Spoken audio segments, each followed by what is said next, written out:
Distance made me realize you're not enough, she confessed on the phone. So I hung up and moved on. Now her adventurer is in jail. She's broke and begging me to come back, and my life's never been better.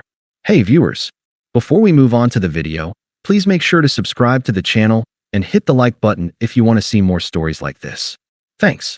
Throw RA for privacy, obviously. This is a long one, but if you've ever been in a long-distance relationship that blew up in your face, stick around.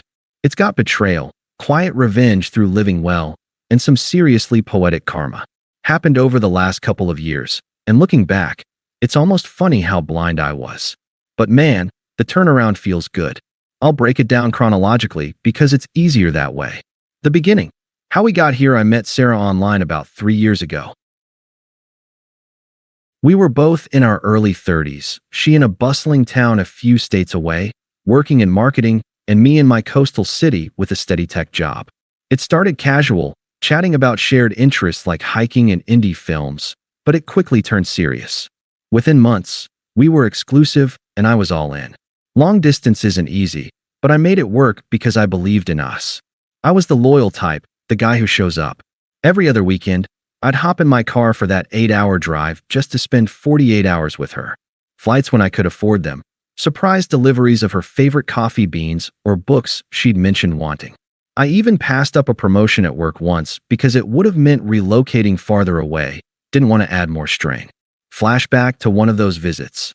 I'd driven through a storm, showed up soaked at her door with takeout from that little Thai place she loved. She pulled me in, laughing, and we spent the night talking about future trips we'd take together. "You're my rock, Alex," she'd say, curling up against me. I ate it up, thinking this was it, the real deal. But over time, things shifted. Subtly at first. She'd cancel plans last minute, blaming work stress or needing space to recharge. Her social media started filling with posts about craving adventure and vague captions like, "Sometimes you outgrow the familiar." I'd brush it off as the distance wearing on her, but deep down, it gnawed at me.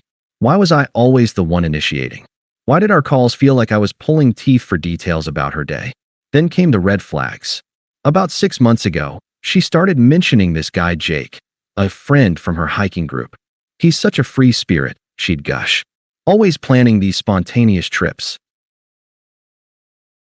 I didn't think much of it until I saw a photo she posted. Them at a viewpoint, arms around each other, captioned, "Living on the edge with the best adventure buddy." Comments from her friends hyping it up. I confronted her gently over text. Didn't want to seem jealous, but she laughed it off. "It's nothing, Alex. You're being paranoid. Distance is making you overthink." I swallowed it, but the doubt lingered. I'd sacrificed so much, time, money, emotional energy, to keep us connected, and it felt like she was pulling away. Nights alone in my apartment, staring at the ceiling, I'd wonder, am I enough? Is this just how LDRs go, or is something off? I pushed through, planning our next visit, because that's what committed guys do, right? We don't bail at the first sign of trouble. Little did I know, trouble was already there. The betrayal, the call that ended it all, had hit on a random Tuesday evening.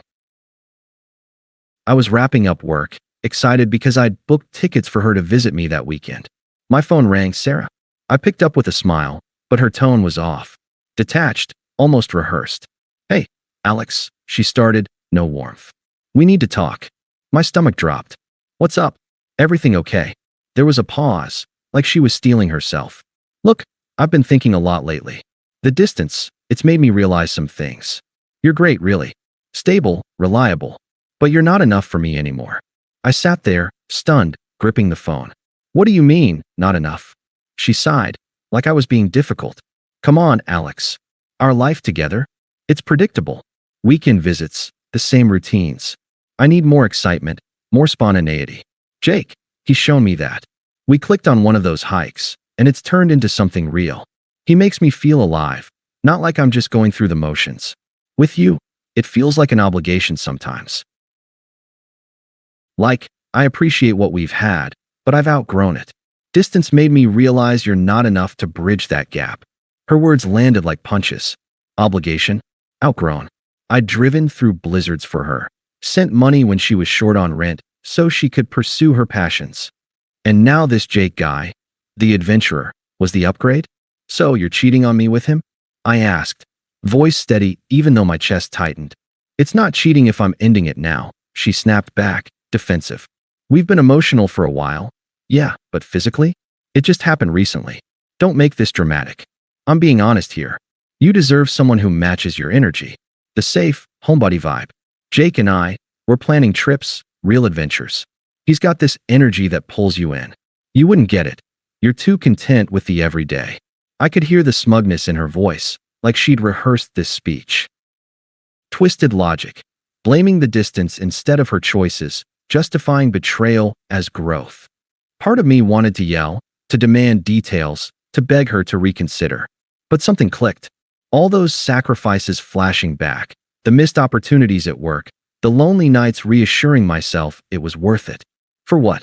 To be discarded like yesterday's news? Okay, I said simply. Okay, that's it. She sounded almost disappointed, like she'd expected a fight. Yeah, if that's how you feel, then we're done. I kept my tone even, no emotion leaking through. She huffed. Well, all right then. I guess that's mature of you. Take care, Alex. Maybe we'll catch up someday as friends. Don't count on it, I replied and hung up. I didn't cry or rage. Just sat there in the silence of my apartment, the weight of it sinking in. Confusion swirled. How could someone flip so callously? The unfairness burned. I'd been loyal, committed, and this was the thanks? But I didn't text her back or call to argue. Instead, I blocked her number, unfollowed her everywhere, and deleted our photos. Detached, disappeared from her world. That night, I lay awake, the betrayal replaying. Why me? What did I miss? It felt outrageous, undeserved. But in the quiet, a resolve formed. No more chasing.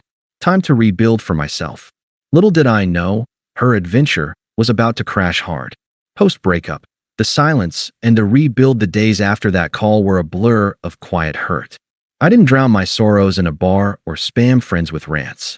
Instead, I sat with it, the confusion, the anger bubbling under the surface. Why had I poured so much into someone who saw me as predictable? Flashback to last Christmas. I'd saved up to fly her out, decorated my place with lights she loved, even cooked a full dinner from scratch. She'd hug me tight, whispering, "No one's ever done this for me." And now, discarded for some thrill seeker. It felt so undeserved, like I'd been played for a fool. But I didn't beg or confront. No drunk texts pleading for closure. I channeled it into myself. First thing, canceled those tickets I'd booked, got a refund and used it for a gym membership. Started running every morning, clearing my head with the ocean breeze in my city. Work-wise, I finally pursued that promotion I'd passed on before. Landed it within weeks, better pay, more flexibility. I even picked up hiking on my own, tackling trails I'd always talked about with her. Solo adventures, no obligations. Internally, it evolved slowly. At first, vulnerable thoughts dominated. Was I really that boring? Did the distance excuse her betrayal? I'd replay her words, the smug twist in her logic, blaming geography for her cheating like it wasn't a choice. But as weeks turned to months, clarity came. This wasn't about me lacking, it was her selfishness. The unfairness stung, but sitting with it built resolve. This was a wake-up call, I told myself one night, staring at the stars from a solo camping trip. Time to live without chasing approval. I heard nothing from her at first. Mutual friends mentioned she was living it up with Jake. Posts about weekend getaways, her gushing about his energy. I unfollowed everyone connected, went radio silent. Disappeared from her orbit. It was dignified, restrained. No drama, just detachment. Then, about 3 months in, Karma started whispering. A mutual friend, Emily, texted me out of the blue, not to check on me, but fishing for info. "Hey, heard from Sarah? Things with Jake imploded." I didn't bite, but curiosity got me. Dug a little through a burner account. Don't judge. News articles popped up. Jake wasn't just an adventurer, he was a con artist. Ran fake investment schemes for extreme travel experiences, promising big returns on group trips that never happened. Scammed dozens, including Sarah. He drained her savings, thousands she'd invested in his business, then ghosted her when the cops closed in. Arrested for fraud, facing years behind bars. Sarah? Left high and dry. Lost her job because the stress tanked her performance, missed deadlines, emotional breakdowns at work. Friends distanced themselves once the truth spread. No one wanted association with the drama. She was isolated, broke, crashing on couches. Her posts vanished, replaced by silence. I didn't gloat, just noted it with a nod. Justice felt earned. Ironic. Her exciting upgrade was a fraud, while my boring stability had me thriving. But I let it breathe, focused on my arc, traveled solo to a mountain town we'd once dreamed of, hiked peaks alone. Felt free. The middle dragged emotionally, but it deepened the reversal. I wasn't confused anymore. I was clear, calm, ready for whatever came next. Her attempts. The desperation builds. It started small, about 4 months post-breakup. A text from an unknown number. Hers. Probably a new one since I'd blocked the old. "Alex, it's Sarah? Can we talk?" I messed up big time. I ignored it. Then calls, voicemails piling up. The first one was apologetic, voice shaky. "Alex, please pick up." Jake.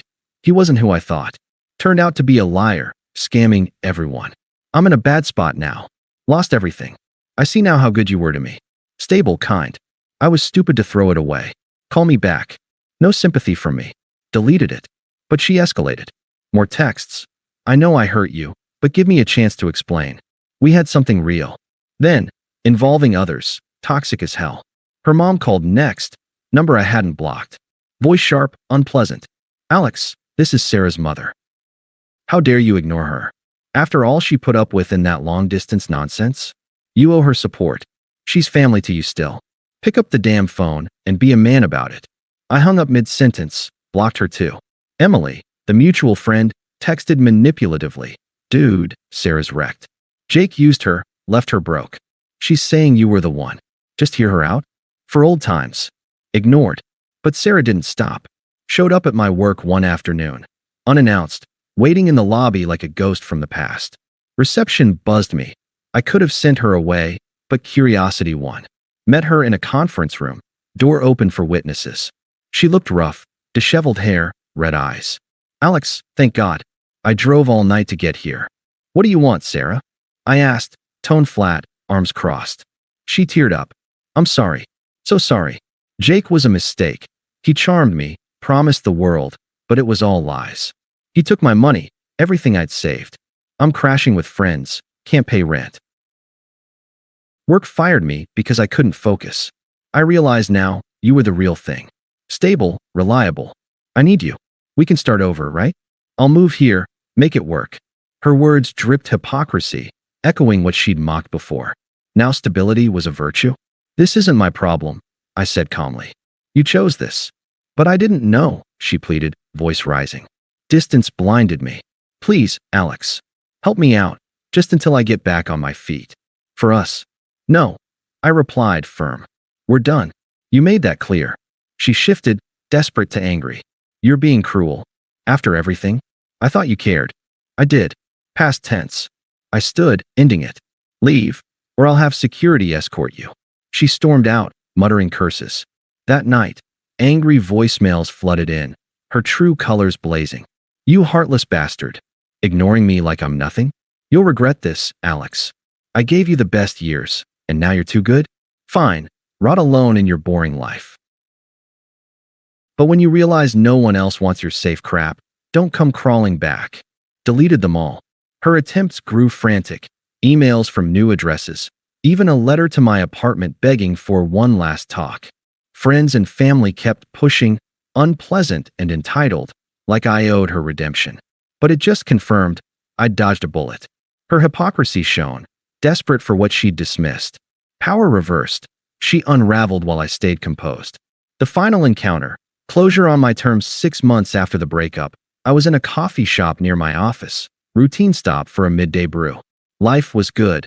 Promotion solidified. New apartment with a view. Even started dating casually. Nothing serious but refreshing.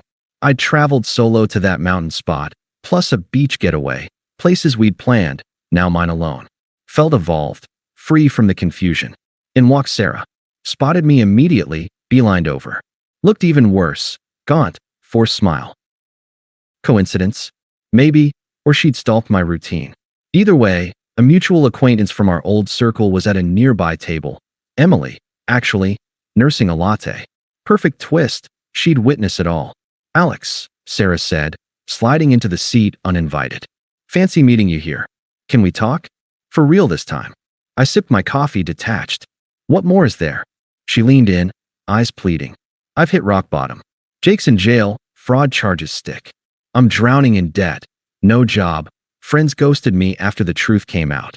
But seeing you, it reminds me what I lost. You were solid, Alex. I was wrong to say you weren't enough. Let's try again. I'll change, move here, be the partner you deserved. Hypocrisy peak, now praising what she'd trashed.